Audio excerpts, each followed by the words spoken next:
The 1995 murder and rape of a young Beaumont teacher.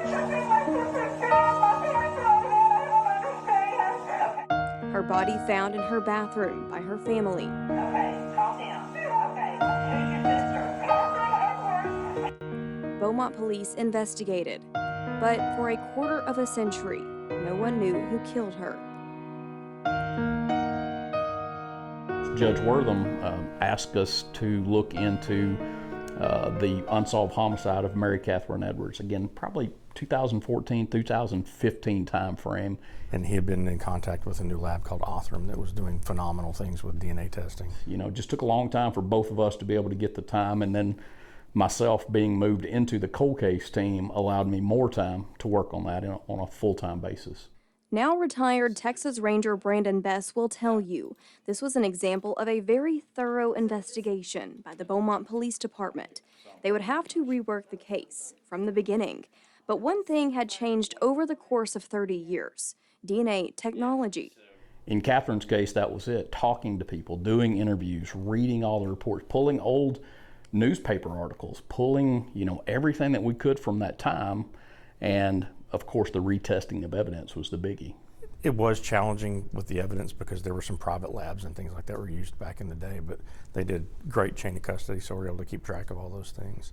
Bess was familiar with a DNA testing facility near Houston, Othram Labs, that has helped solve thousands of cases and is considered a first of its kind. What you get is you have this unknown person and you get like a little sonar. Scientists are able to build DNA profiles with hundreds of thousands of markers, not just 20 with the old method.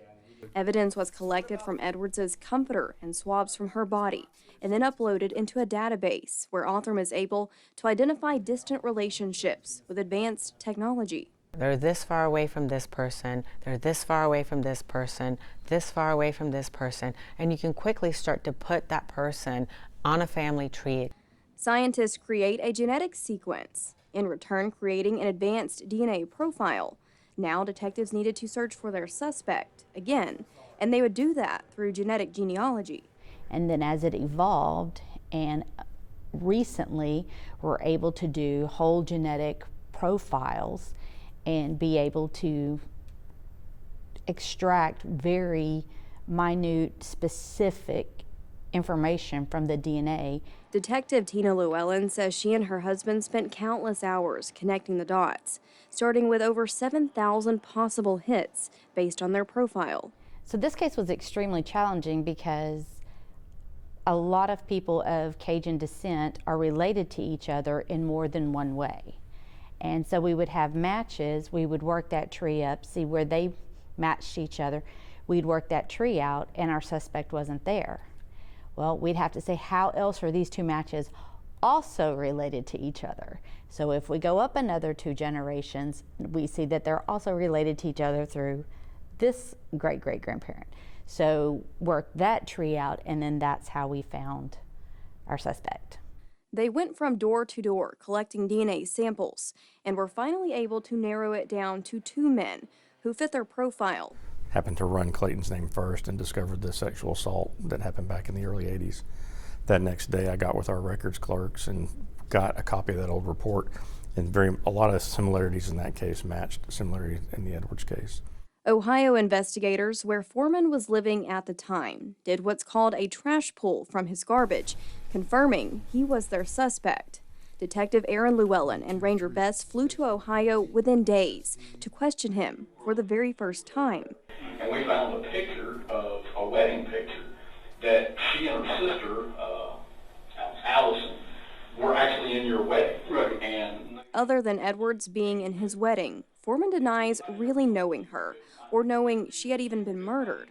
He said there was no reason for his DNA to be on Mary Catherine. And the only way for that to have gotten there would have been for you putting it there. Foreman told the 2 men he needed an attorney before walking out of the room, only to be arrested and charged with murder. We wanted that confession. You always want that confession. I think everybody would agree with that. But the way he answered the questions and how sure he was of himself, we knew that our case was solid at that point. Dozens of witness testimonies, never before seen video, pictures, a shocking account from Foreman's previous victim, a 7-day trial, but it took less than an hour for the jury to deliberate. We, the jury, find the defendant guilty of the offense of capital murder. History was made here at the Jefferson County Courthouse. Clayton Foreman will spend the rest of his life behind bars, but justice doesn't mean the pain will go away for Mary Catherine's family. Make friends with people and compliment people, and just was an amazing person. In Beaumont, I'm Jade Morrow reporting.